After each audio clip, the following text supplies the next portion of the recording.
adalah kesempatan hari ini saya akan mengusung dari sekian banyak program itu dengan yang pertama adalah PPG Prajabatan model baru.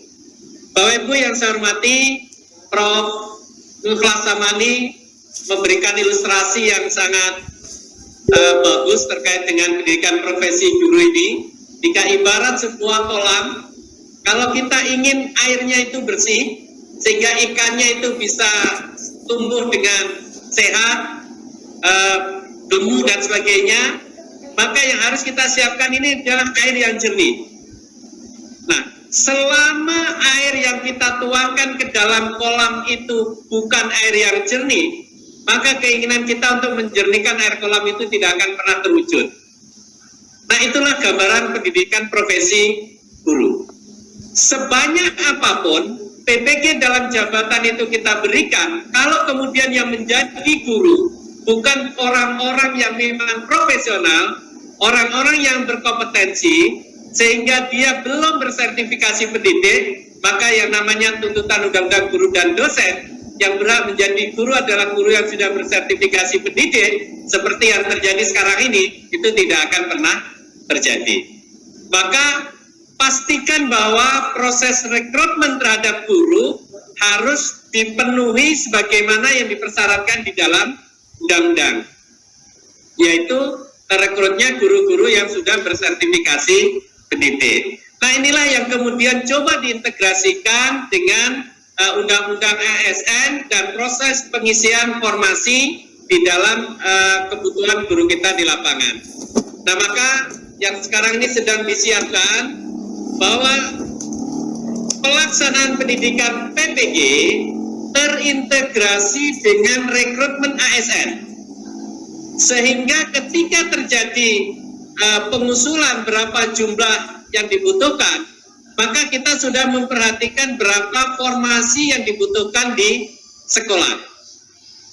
Dan sebelum guru tersebut bertugas di satuan pendidikan, maka setelah terjadi pengumuman hasil seleksi ASN, kemudian mendapatkan SK penempatan, lalu calon guru itu mengikuti program induksi, maka pendidikan latsarnya atau prajabatannya itulah adalah pendidikan profesi guru. Nah, jadi celah bahwa seorang untuk menjadi PNS harus mengikuti latsar, maka bagi seorang guru, latsarnya itu adalah pendidikan profesi guru. Yang kedua, bahwa menjadi seorang guru, rekrutmennya mesti berbeda dengan PNS yang lain. Ada satu hal karakter utama yang harus dimiliki oleh seorang guru, yaitu passion, ya, panggilan jiwa untuk dia bisa menjadi seorang guru. Maka kita sudah berkoordinasi dengan Kemenpan RB, dengan BKN, untuk standar seleksi ASN bagi calon guru, maka di sana sudah harus memasukkan tes penguasaan konten, tes literasi numerasi, tes kepribadian, dan wawancara. Nah, tidak sekedar tes-tes seperti yang ada sekarang ini. Dan alhamdulillah respon dari Kemenpan RB, Kemdagri, BKN ini sejalan dengan ide yang disampaikan oleh Mas Menteri, dan inilah yang sekarang sedang disiapkan oleh tim. Dan ditargetkan untuk pengisian formasi tahun 2022, maka skema ini sudah bisa dijalankan.